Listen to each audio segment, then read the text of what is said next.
j'ai eu à revenir.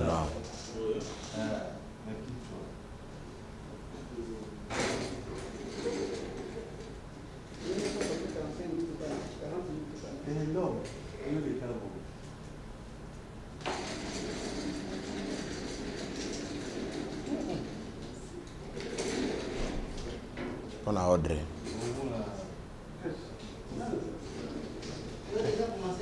Oui.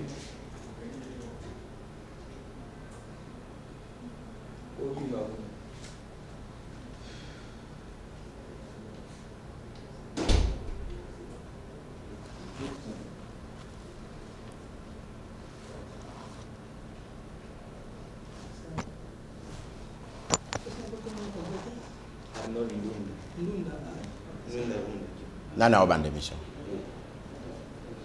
Droit de naissance, au besoin. Chico. 1, 2, 3, action. Décor planté dans mes matani, ma pour le Congo démocratique, Batata, maman Mbote, 23 avril. 23 ni, les 23. C'est la quantité au monde. Ouais, voilà.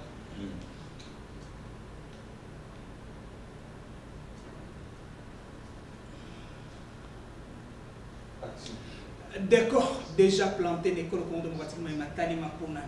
Pour occuper la population et l'école Congo démocratique, Sengeli to solo. Sengeli ba imboka ba voter pour les droits na bango, Batata ba maman Mbote. Le 23 décembre, nous avons l'école Congo démocratique. Le 30, nous avons un résultat provisoire. Le 19 janvier 2019, nous avons un serment. Quand il y a tout, il y a un solo pour parler de ce que nous avons fait Congo. Congo est ailleurs, Congo est ailleurs, c'est que nous avons na Bouyokani. Nous Congo Kotombo, unité nationale maréchale. Nous avons parlé de ce que le divorce n'est à consommer. Bayokanaka. Premier mandat, deuxième mandat, troisième mandat, c'est que les parlons, on doit pas gérer. Attendre sa vision, maëlle qui monte souci, patriotisme. Moi, je dois faire musique, je ne pas. Sima, il y a des tambola.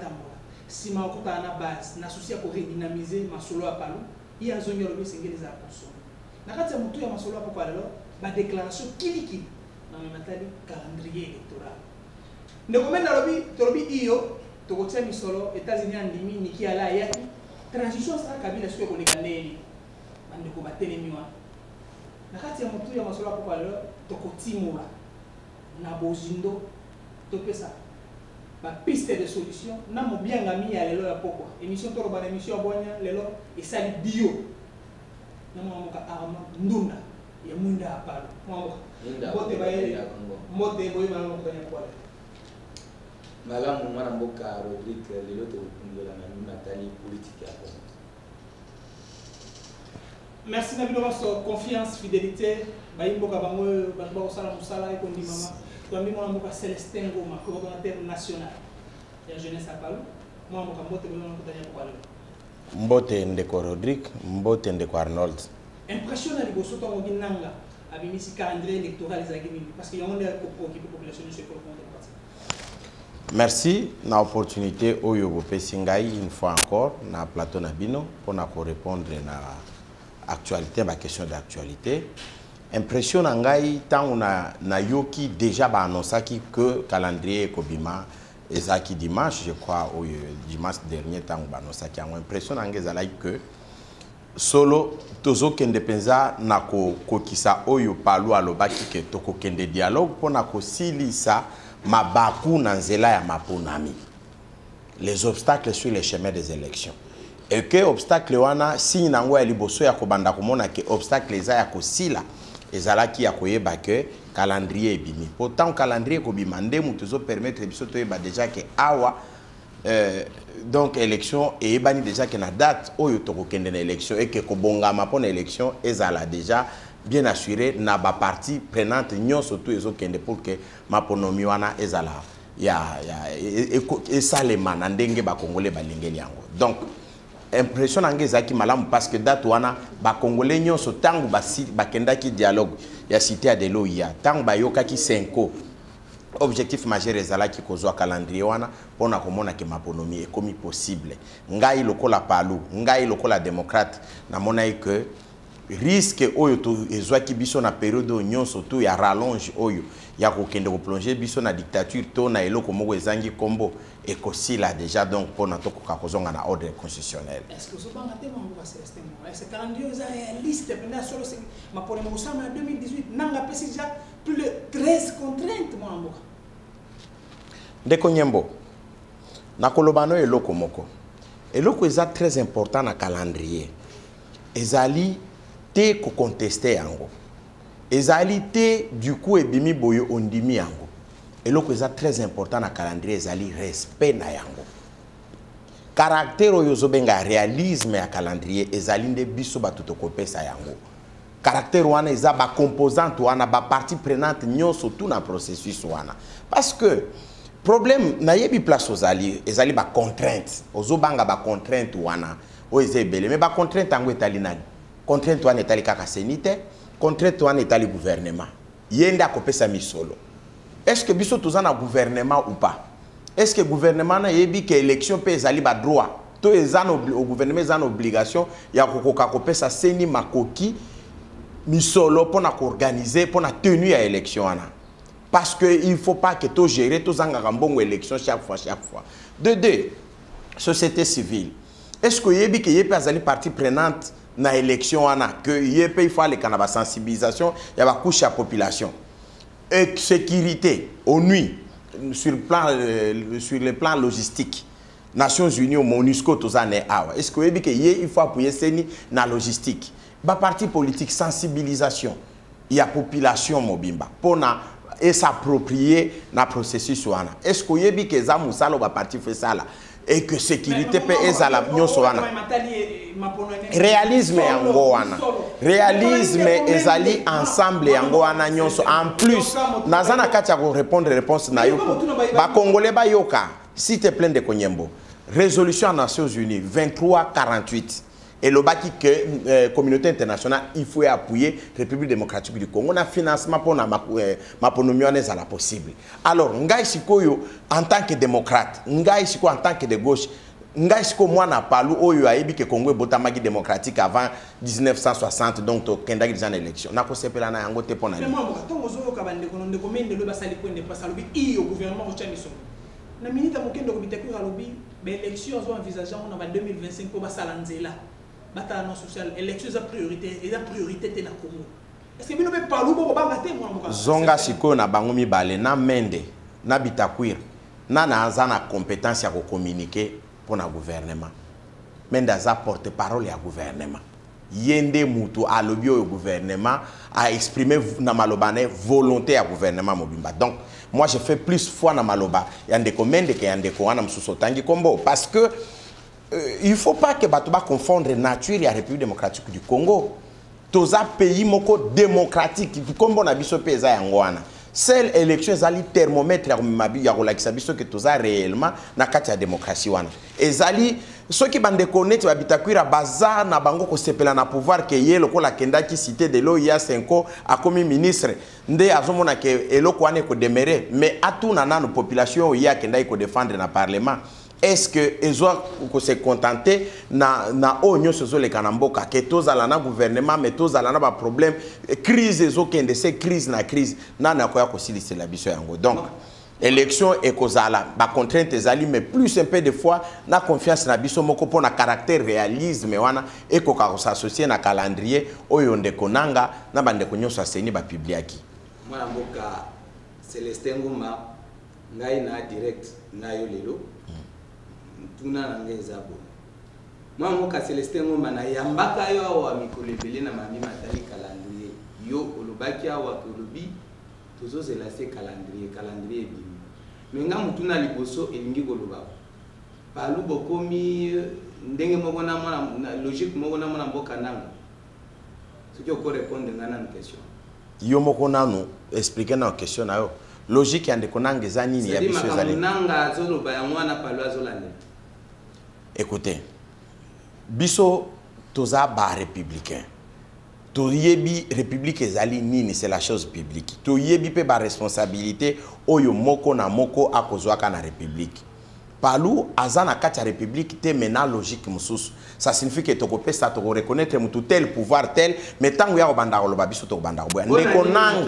Ndekonanga azali président ya institution d'appui à la démocratie to bengi CENI. Yende aza na responsabilité ya organiser élection, mutu aza na responsabilité ya ko publier calendrier wana. Bon, biso to kokende ko boya e pouvoir wana ndenge nini. Toko kozana via émettre sur base ya o ya publier. Mais non ko boya e pouvoir wana non. Ce qui n'a tuna ki mutuna wana to mona ki mwana mboka nanga samedi passé et pas ya patriarche Antoine Kizenga. Akende kuna ko sala nini yozali moko ya cadre ya parti communiste ni. OK. Normalement, le fonctionnement ya CENI est bongi avant calendrier. Parce que les premiers calendrier, il faut qu'on rappelle à téléspectateurs que calendrier wana ya misato umususu se bima avant babanda ko yango et souffragana nini et souffragana onde ko nyembo alobi réalisme ezate et souffragana nini unanimité. Alors, esengaki bande kwa CENI ba consulter ba parti politique nyo surtout pour que moi unanimité ezala neti moi compromis moko oyo ba sur base desquels ba ko bimisela calendrier wana pour que ba ko kakondima. Tango ba uti pa ya mokonzi mboka baki pa ya doyen ya ba homme politique congolais na le plus sage ya ba homme politique congolais le vénérable patriarche Antoine Kizenga pour que ba yebisa que biso tokomi pene ya ko bimisa calendrier tala calendrier na biso ba expliquer ba contrainte nyonso na ndenge to posi yango ti na 2018 pourvu que ba congolais bazala patriarche yebisi bango kaka oyo nga na uti ko répéter le bino awa problème est en calendrier, te problème est en respect. Parce que le peuple congolais au bino beaucoup public calendrier, oh ils ont respecté par les politiciens, ils ont manqué de population na biso, to peuple na biso respect. Ceux qui ont respecté calendrier wana et to honoré peuple a zeli trop, peuple a comment oser la élection.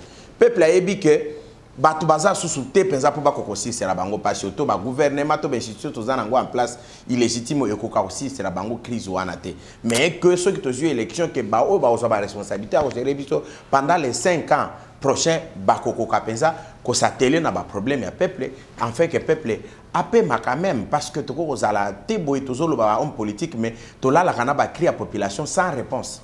Moi mboka Célestin Ngoma kaka na mami matali élection tulumi koyeba lelo yo position ya Palou vis-à-vis la publication à calendrier ya CENI ezali nini déclaration ezali akidi kidinde mwana mboka nimba oti koloba wa koto balobi boy Palou azoloba nini partout batu bazotuna biso Palou position na ye ezali nini clairement oyo ça va téléspectateur Ndeko Arnold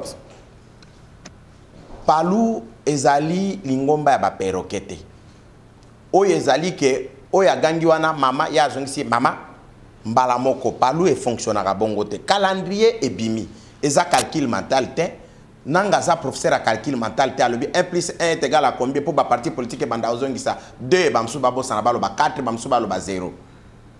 Calendrier e bimi 5 minutes 10 minutes après na côté internet naza komona ba déclaration ba responsable politique atayo moko o raisonner nini yango déclaration faut za les ala ki déjà na tiroir et ça c'est la calendrier tant calendrier bimi mbala moko botangi yango to mbala moko publier yango te ceux qui pensent aux ana critique ya ko mettre na calendrier il faut toujours attendre biso ya ko analyser ba contrainte nyonso onde konanga a poser et puis kotala étape par étape yo ya pesi na kati ya calendrier na total ba bien fondé na auto ko mettre net critique Palou akoko za la presse bongo te tozana kati ya ko analyser calendrier wana mais d'emblée eloko biso to lobaki na munoko ya secrétaire général na biso au permanent porte-parole na biso mwana mboka Lugi a relayaki ezaki que calendrier nyonso problème na yango ya munene eza ko rejeter yango te to kondima yango mais problème na yango ezali ko respecter yango. Et que tant que toujours respecter calendrier, on a toujours respecté Mbalamoko, peuple congolais, ou atindaki bisoto zalawana. Tant que tu respectes peuple, tu banda boya calendrier et finalement toujours proposer nini. Parce qu'il faut que la kana ordre républicain, ou ils ont que élection de ton côté na pouvoir. Bino boko boya calendrier, boko linga que pouvoir échanger ndenge nini. Oko linga que ndeko kabila alongwa yo zolo alternance, mais alternance c'est quoi ndenge nini sans élection. Mukoloni ni bino boko loba, mukoloni ni boko sa position claire. Na banza toza pensana en retard te calendrier wana ebimaki dimanche tozaka na début à semaine d'ici fin à semaine parti et que ça la matinée politique pendant laquelle toko publier nani point de vue na biso oyo ko tourner tout autour ya respect à calendrier wana na oyo toza ko benga seni pona akoka ko respecter na ba partie prenante nyonso pona ba respecter calendrier wana to koma na organisation élection. Mwana mboka Celestin Ngouba machichi bino bataparu ko kuzoba population ko okoti kuzoba population te nanga lobi boye bo sembo mwana mboka loi répartition des sièges faut pas ça loi électorale tina moya lelo ba député wana assemblée nationale bana 3 mois ya réré na ba ko solo ba yimbo ba ko est-ce que ba ko zonga li supo sala ba loi wana to na session extraordinaire mwana mboka ndeko nyembo tangu balobi ba contrainte na loba ki na évoquer déjà ba contrainte awa peut-être au tikela inga tante au kota ba détail pour na komela oti na ba loi wana ba loi eza ba préalable yo aucune élection ndenge ni sans loi électorale aucune élection ndenge ni sans loi électorale awa bazo kende ko voter ko enrôler batuti na étranger pourtant awa moratoire ezalaka oyebi bien moratoire sur sur la nationalité congolaise. Non.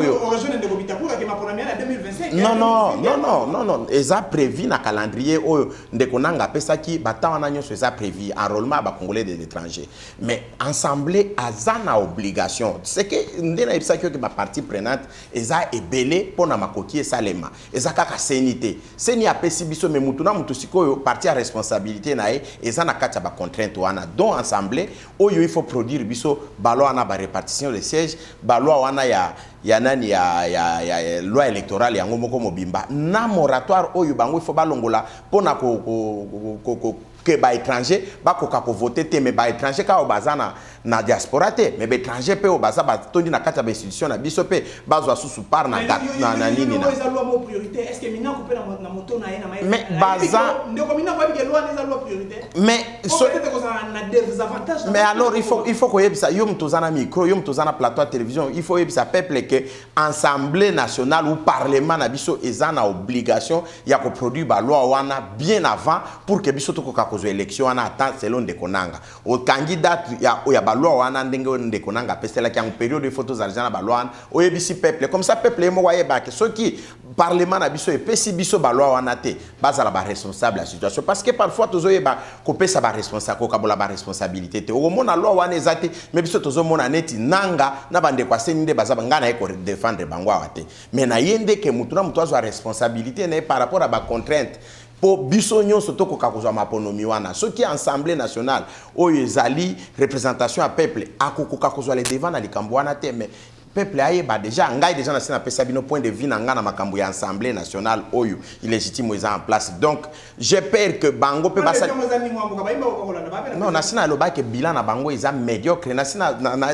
zongela kango kaka bilan ya assemblée na biso eza médiocre ba loi est belé pour rien mais qualité ya ba loi ngo yo pour peuple là se retrouver na action na bango to tikali komona yango te mais ngana lobite ke qui kitoko mais par rapport à l'assemblée mususu donc législature wana o eleka ki ondeko caméra banda ki nandeko boshab ezaki meilleur que oyo andeko minako moi ba yote na pesa malo kwa manga tuneza boye Celestin Ngoma Paulo ko benda mutu na ya senyona quand mutu na liboso mutu na mibale 504 jours ko imama on a 306 jours est-ce que bon on te geno za moi neti mafiosi mo wesala mi mo Celestin Ngoma non ça pourquoi quand on a senyona oh ba ko singa refonte ya fichier électoral ba ko singa mamukili kili ba dissoudre ngo ndeko nyembo na kozongela eloko moko tuna kia olobi ke ba député bazana un paiement ya 3 mois mais sacrifice faisait yo zolo ba député baza bango kutunde baza représentation à peuple tant que peuple azo souffrir bango ba ko kende un paiement wana même ya 5 mois pourvu que toko kana ko si ça ba problème là n'est pas le problème mais nazongeli na mutuna na yo wana makambo wana yo lobi ya palu abenda représentant na seni ndenge nini batu wana eza par rapport à composition issue batu bauta kia mais tango komi na seni oza censé ko partenir sous na parti politique mon côté mais tout le monde ndeko basengeza kanga di photo na masolo ya bureau politique il faut akoka ko expliquer maintenant peuple congolais pourquoi se retrouver qui wana azalaki na équipe nyonso tu ya seni na ndeko nanga na ndeko basengezi nde bakangi ba photo na patriarche na bengake patriarche biso to aza patriarche na biso au-delà ya kozala secrétaire général ya parti azali soko omoni Congo mobimba na kati na ye ozwi histoire ya Congo nyonso tu okumbi yango ozwi pe bénédiction politique pour que salela musala na yo. Donc biso toza na débat wana te problème na biso na moment oyo ezaki seni na bandeko nyonso ba composante nyonso ba mema biso na maponomi ba respecter calendrier e ba koki ko publier batu nyonso tout bazana ba responsabilité pour que tenue élection wana ezala penza ya solo na 2018 na mois ya décembre yango des important eza ya ko changer ka batu na seni wana te eza débat wana eza ya palute de ndeko omoni ba congolais toza plus ko s'attacher na ba mo ole que tozwa mena sens ya oyo ba mo elingi koloba tango ndeko nanga yaka koloba makambo ya 504 jours bokomisaka ngo pejo 504 ngana lobaka na émission na yo na lobi ke ye alobi ezali ba proposition asali par rapport ya programmation na ye par rapport ndenge amoni misale fait tambolela mais eza ko appartenir maintenant na 500 na nyonso wana basangana na kati batala soki ezali possible que tokoko koka organiser élection na badate wana au besoin ko réduire parce que peuple congolais akoko supporter te na ba institution légitime ti na moma wana crise politique tozana ngo ekosila kaka soki tokena élection. Alors bande kwa seni na bande kwa communauté internationale moi pression à libanda moi pression interne biso moko na conscience na volonté na biso ya ko maintenir Congo na processus démocratique nde azongi kopesa biso ba jour wana mususu nazozela bao bazaki koloba 504 jours baloba ke bon OK a diminué mais malheureusement eloko nazo constater ezaka ba déclaration ya rejet à calendrier sans proposition eloko moko soki proposition ezali politique de la terre brûlée batbabi manazela peuple emoko a mis en charge peuple emo a mis en charge ça signifie que asomba ba cercle ne pona okende okufa na nzela amisombela maya amisombela déjà maya malili po soki ba boakeli ya moto ya mi boakeli ya malili wana c'est pas responsable.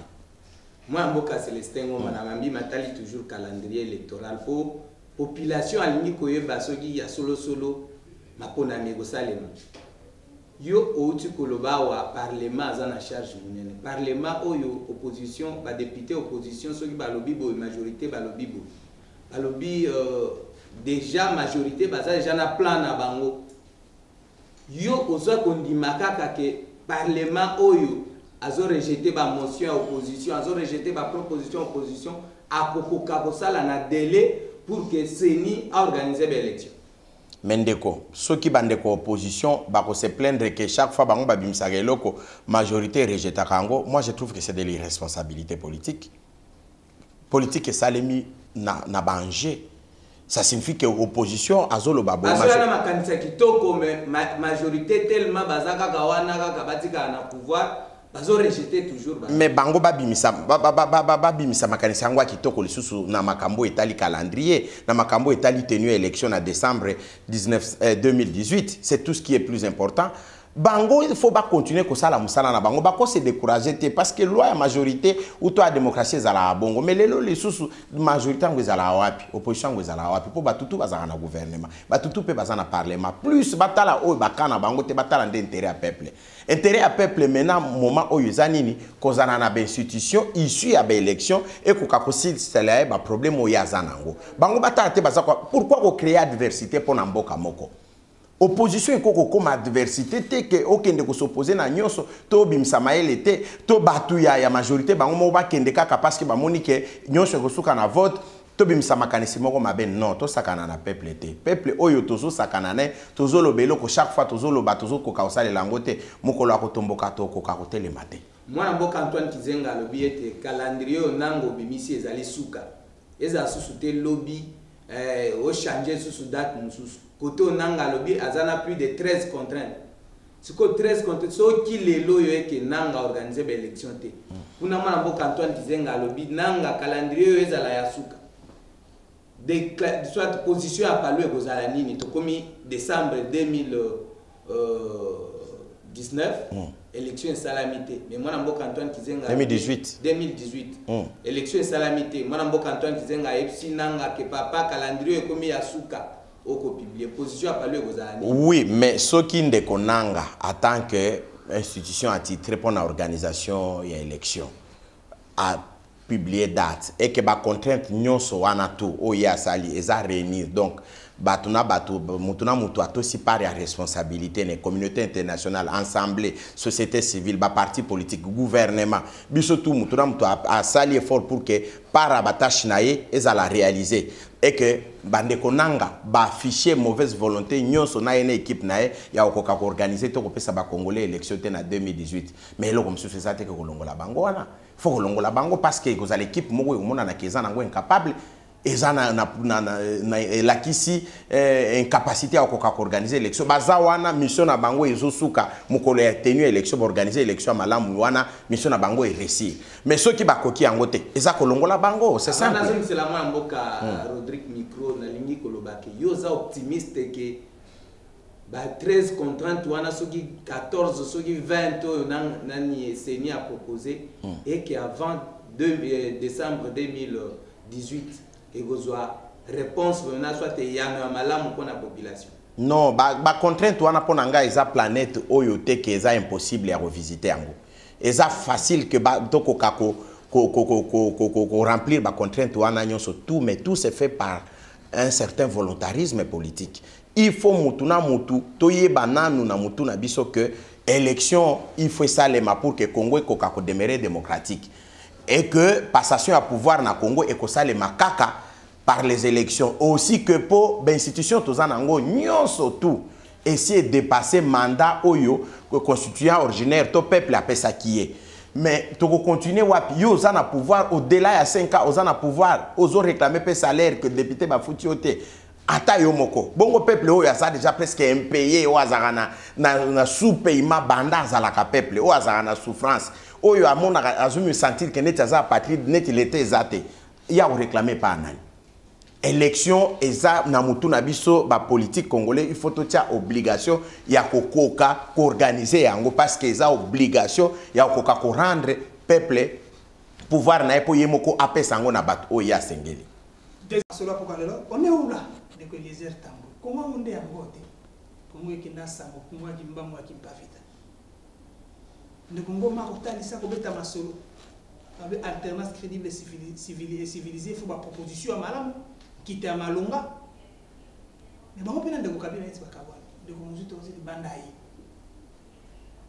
ba ba mo na tina ya alliance na ba mo na tina bokabwa ni solo ndeko kabila azaki pe candidat à Palu est-ce que vous eba ba yimbo ndese ngeli ba solo ndeko kabila azaki candidat pe à Palu Palu et ponaki candidat président de la République na 2007 et na 2011 ndeko kabila de 2011 ti na oyo tozali candidat kabila azape candidat à Palu Palu azali na candidat mususu te c'est que biso batupe to tchaki président wana en place pour to ponaki aza candidat na biso mais c'est différent na oyo elobami que divorce na biso to alliance na biso na PPRD et silaki na nini parce que alliance eza limité na temps et lo kwa ne ko ça la pasité alliance eza limité na temps alliance eza limité na 5 ans na PPRD ezaki alliance pour la présidence de la République te ezaki pour la gouvernance alliance ezaki pour na nyonso to yokanaki na 5 ans to sala mo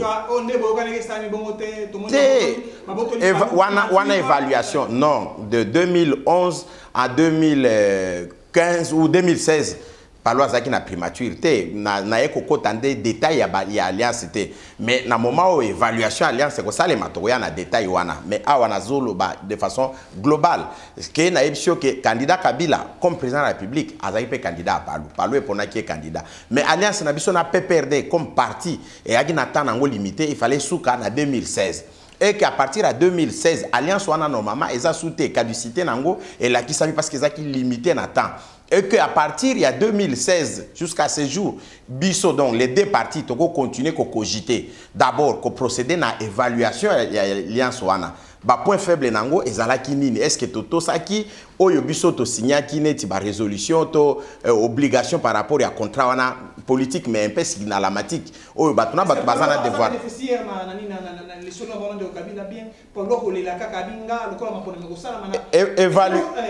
évaluation naza discipliné ya parti tolobaki que toko sala évaluation ya accord tant que toko sala évaluation ya accord wana et inde to ego permettre biso to rendre yango na public to yebisa peuple congolais que tala alliance to signaki ya 5 wana eloko salema kiboye eloko salema kiboye mais souhait ezaki ki akokutana kosolola ndenge nini est-ce que ku moya ko sala so alliance ezali est-ce que soki to ko sala ekozala ndenge nini mais yo yebi idée ya palu bien yo yebi idée ya palu bien avant même to zonga déjà na idée ya union de gauche biso to zonga déjà na idée ya bipolarisation ya classe politique parce que des ordres oyo pona nini bande kwa PPRD bako kozala bato saki penza alliance te ou bien pona biso tozolo bandenge sona landi ba terme ya camarade Adolphe Alobi PPRD na mobulu ne abali basi 15 na ndenge nini parce que to bo wana ti ya MP ba parti belé na kati wana obligation ya satisfaire ndeko ce que yebi ke ezaki na majorité moko extra parlementaire na AMP wana ou na MP pour pouvoir yango voilà donc ozomona désordre wana ke bosangani na bato me bato bazana sima na bango pe na ba moboutiste ebele baza pe na ba objectif oui pona biso eza mabe parce que ba crise oyo tozana ngo na Congo ebotama bato banjandra ngo ya ba moboutiste non Gizenga za la base ya crise moko te Gizenga za du côté ya ba victime congolaise. Donc, oyo peuple a voté qui a un pouvoir na Lumumba na vision nyonso ya kitoko ya 1960 bino ba moboutiste boyebo botoli bango pouvoir des autres banda wana malheur wana ezo continuer biso ti lelo effort ya kobima ezali 2006 d'organiser élection pour que toko kobima ndeko Gizenga aye ko instaurer ordre yo moko yebi na politique ya gauche oui politique ya gauche oyo ya ko kabola ba salaire politique à gauche il y a olongoli salaire de $30 au commissaire on a $100 politique à gauche ezali que il faut que kabola ba étudiant bazo quand même moi bourse to bandina ba finaliste mais ba mbule zo ya to kende na ba sala première na ba kenda deuxième ba kenda première licence objectif politique à gauche ezaki yango mais kasi ba mubutisi yo zo tanga ndeko kengo mais kengo ne kem mubutisi donc aza parmi ba pilier ya muboutisme wana donc mais bande kwa MP bazwa bango ba bomba bango na sima peut-être c'est de ça que biso peut te reprocher à PPRD mais egoya na moment ya évaluation tango to évaluer c'est un partenaire politique to évaluer na ye totali to lobby alors nde to kotala non divorce ezalaki nango divorce na PPRD ezaki mariage ezaki à 5 ans tango 5 ans sili Togo continuer moi solidarisme wana mais silence ya kozanga kolobango na peuple il faut que ça peuple que mariage wana sila ki dans 5 ans il y a PPRD comme étant parti et non il y a candidat Joseph Kabila parce que biso peut voter qui tant qu'azaka président c'est que biso to voter qui voit na biso ezawana candidat ozala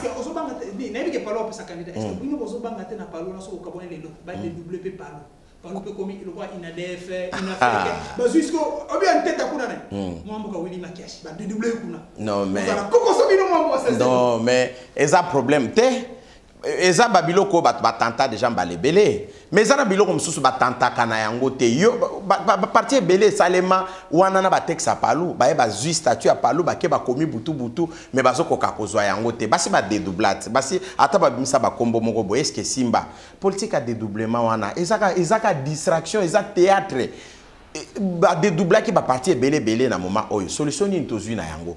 Ezakaka ya bako oyo tobenga na saucissonnage ya ba poste sans solution ya ko répondre peuple na ba problème na ye. Donc là n'est pas le problème bandeko oyo ya palu ba yebi objectif ya palu eza ya ngwana te mais eza ya kobimisa peuple na misère na ye eza ya kobanda kotonga mboka parce que mboka tisiko etongami te sur tous les plans to banda ki yango mais il faut que ça kokende de l'avant parce que tozongi mo mukesima na moi ba erreur moko politique salemi ko banda 2012 uti lelo mwana mboka Célestin Ngoma na mambi matali toujours alliance oyo mwana mboka Rodrigue Kautikoloba est tombé caduc nana lingina tuna mutunago est-ce que palu lelo aza en mesure ya ko tisser ba relation mususu soit ba alliance mususu par exemple na ba IDPS ba PPRD UNC parce que bino nyonso na ko mona ba parti politique ango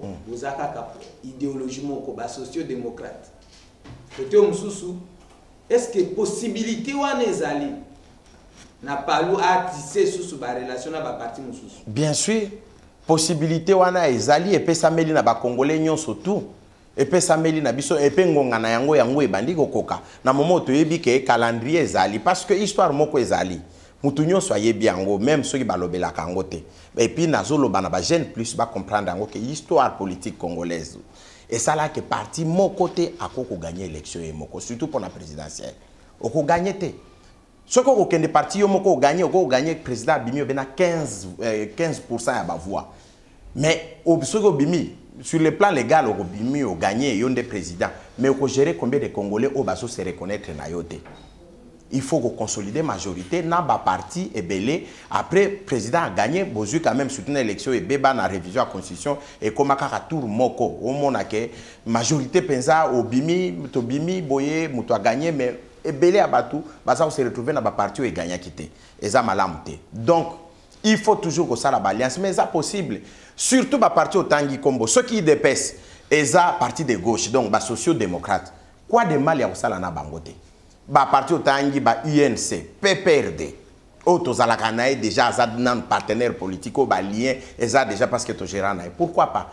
Mais tout ça devait être précédé dans l'évaluation, il y a l'alliance touti kozala na yango total ba point faible nango ezalaki nini ba point fort ezalaki nini biso palu to na principe na biso ya gouvernance ba tupe baye et puis to sali ba union de gauche to sali alliance moko eko permettre que na kati nango to zala ba adversaire te que to zala na kati alliance to za basé ou bien lié na solidarité moko boy mais yo zo sala ba kuba o calculer que bon il faut na boto la ministère wana pour parler zangelo hotel au lieu que raisonner ndenge nini peuple a kosepela na action yo partenaire politique a mener donc tout est possible et c'est ouvert à tout le monde et je crois que le temps est propice yangoyo pour que ba parti surtout ba kokako benda na koyaka déjà vers Palou oyo aza déjà un programme bien établi bien élaboré. Moi mboka Jean-Pierre Bemba asengi unité à opposition. Oui. Opposition ngoto moni asengi UNC, UDPS, MLC, ba force wana nyonso na société civile. Bazala liboke pour que baboto la pouvoir oyo majorité azana ngo. Bino na Palou na yamba na émission ebele mwana mboka Onésime Kukatula koma ba livre gauche Kizenga patron à gauche congolaise mais bino loko na majorité tout comme na président de la République Joseph Kabila kuna na kingakati na PPRD hein oyo ba benyi bureau politique à PPRD mais Palou loko ba komi go isoler bino kuna opposition na si ça mutuna nanga na opposition si déjà bazo sangana PPRD kuna pe Kabila abengi batunaye siko bino boza wapi car Kizenga abenga kaka bango nyoso baya ole baya autour ya Kizenga bakomi go bosa baremi abango non nakobanda na mwana mboka Jean-Pierre Bemba mbote ne sika azali parce que toyebi ke bandaka la umele sika wana il faut pe abima aya ko salela mboka msala mais yende eloko il faut abenga place azali eloko il faut abenga kana rassemblement nango il faut abenga ba libéraux ba capitalistes ba sangana abenga Olivier Kamitatu abenga baba o nyoso ba ndeko mususu ba utaki na MLC nani mwana mboka oyo ya je connais le Congo vienanga nani Batoma Luwaka abenga bango baza ba libéraux baza ebele basangana ba Germain Kambinga basangana bango MLC batunyoso ba utakuna baza ba libéraux ata kote bakenda ba respecter principe basangana na ba libéraux mususu wana ba tundu to banani basangana basa la bloc na bango et go permettre pe ke tindika bato mususu ba socio-démocrate basangana ndenge wana tokokoka ko edemboka yo ko benga basangana tango ba osangana batuna ba basangana sur base ya quel programme batuna rassemblement tango basangana basuka ki wapi sur base alternance prévue alternance ezapé quelque part volonté à constitution alternance ngi kolobake muto asisi mandat tango azolongwa muto muso azokota eza alternance ngi kolobaka ateke uta opposition. Et non. Alors, la deuxième question, ou deuxième volet à question, ezali par rapport, il y a président de la République, na ba membre du bureau politique, mais c'est normal. PPD yoka anini, Kabila za initiateur, il y a parti wana. De toutes les façons, ils ont parti na ye ezali fait privé ndenge le professeur Boshaba Lobaka. Ezali a président Kabila.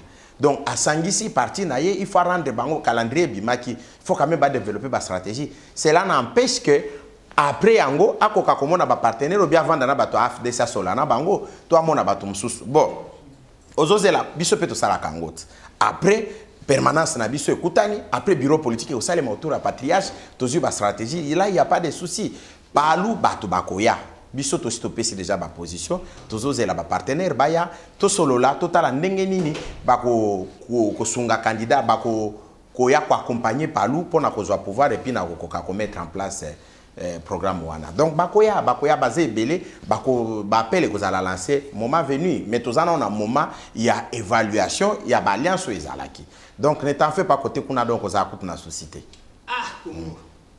ma monsieur toninga mingi na tongo alelo bana la mugi 5 na kotanga ga babuku tangia mwamboka onezi mbuka tula tangia mwamboka professeur Mbata tangia mwamboka Evariste Bocha. Si on est entre la Constitution et l'unanimation de la nation, c'est resté un bon. Majorité, bon, on va libérer la volonté politique aux Angabino. Majorité, tozana ba kulu tunanga olenga koi. Majorité, tozana na premier ministre Bino Chibala. Majorité wapi ozoloba. Majorité au bakomaga babuku. Ozoloba majorité en tant que plateforme. MP ngaite. Palute, palwazana MPT. Bon, MP. MP tuna bango. Obi le leur vision neti ekokisana. Basu babagi référendum, basu bi transition sa Kabila, basu bi to bongo la constitution. Mais tout ça déjà dans logique, non? Non, apparemment, tout ça déjà bloqué. Tout ça bloqué. Tout ça bloqué parce que tout ça là qui bloqué ici et mon anaki. Tout le monde mboka céleste. Ba imboka ba kolanda. O bangani na tout noté, na tout bang, tout le monde na solo ba imboka pour répondre tout ce que c'est. Merci de connaître. Si ko bi ndo kolanda biso. Céleste ngoma. Fongola motema. Tout kende gauche, tout kende droite. Bino na Kabila, abu bien abu piade. Mais ngana sina répondre na question wana. Yo zolo bandeko Kabila alors que biso tozolo ba question par rapport y alliance na parti politique. Wana zotanga kombo mutu ndeko Kabila za mutu. Et puis c'est un candidat président de la République indépendant. Oyo palu a soutenaki. Donc solidarité na biso na ye alors que biso to votaki na ye. Ezati mukolo ya aussi ça. Donc élection go sala ye mutu mususu a remplacer ye. Problème na biso na ye wana tokolo ba ke bo candidat na biso asisaki bilan na biso zaki boye. Même to yebisa que alliance zaki il y a 2011 et en 2016 na PPRD ndeko Bocha mutu asinyaka yango secrétaire général. Mais y aussi oui mais y était eza alliance ya paluna ndeko Bocha bute eza alliance ya palu PPRD eza qui limité na temps yaki na 2016 et c'est là mais awa na cadre ya cohésion na cadre ya cinco na cadre ya ba dialogue tozaka gouvernement mo transition sa Kabila rasop to sukane wana ezali boma wana ezali ndenge ya kutumba bango nde faut ba répondre na question wana batu balobaka ko protéger constitution batu balobaka ke constitution Kabila il faut longwa sur base ya constitution de balobela kango à cause na mandat msusu mais so y constitution est torpillé au fait tant bango bazolobaka constitution est torpillé bazolinga balobaka ndeko Kabila za susu na droit ya kotia candidature na ye po eloko moko soki constitution mutezo limité ba mandat ndeko Kabila bango ba moni constitution ana eza déjà torpillé eza sous-souté tokene na logique bango bazobimisa alors ndeko Kabila au fait yebisa na population congolaise ou beto yebisa bango ke omoni bandeko wana bazobimisa makambo ya transition sans Kabila ezali bato bazopesa 3e mandat na ndeko Joseph Kabila bango nde bazopesa 3e mandat na ndeko Joseph Kabila okokende transition yango timbula nini et puis mutu wana kokota par mécanisme nini non nous sommes un état quelle que soit la crise autozanango mais il faut toyeba quand même combattre la constitution wana afin que toko passation à pouvoir et salema de façon légale et puis na élégance nyon surtout toko okendete ko zo logique wana bat balokoti soki wapi donc combat rassemblement ti lelo ezaka ya okota na pouvoir yango bazo créer na transition ya okota na base la maponomi pour bakota pouvoir wana mboka Celestin Ngoma mutuna na ngai asuka po monsieur zo kenda suka est-ce que palu azali prêt pona maponani ndeko na mukuse soki olingi réponse za la bongo palu azali prêt na maponomi même soki eza lobby na candidat oyo biso moko na sima awa tokoya ko publier lokola calendrier bimi to kende na babilo ko nyoso sale mapona to koka ko bimisa candidat na biso biso tozana ba dauphin te biso tozana ba dauphin te même kuna pe dauphin azalaka te eza lokuta eza bakombo moko bato babimisa dauphin ezalaka te biso tokobimisa candidat na biso population ya simba nini population ya simba ko changer constitution population ya simba élection population ya simba 2025 nde esika bakokena irna to population ya simba élection en 2018 publication 2 janvier 2019 population à Simba que soki tokolinga alternance il faut to battre la constitution tina 2018 population à Simba que soki tokolinga troisième mandat pour Ndeko Joseph Kabila il faut constitution yo ezala en place JP Joseph Kabila ezala en place ti asa la remise et reprise na muto ko gagner élection constitution Simba que calendrier bimi ezana ba contrainte belé et que ba partie prenante nyon surtout il faut ça l'effort pour que calendrier wana ezala respecter et que objectif ou essentiel la constitution eza respect nango eza rejet to acceptation nango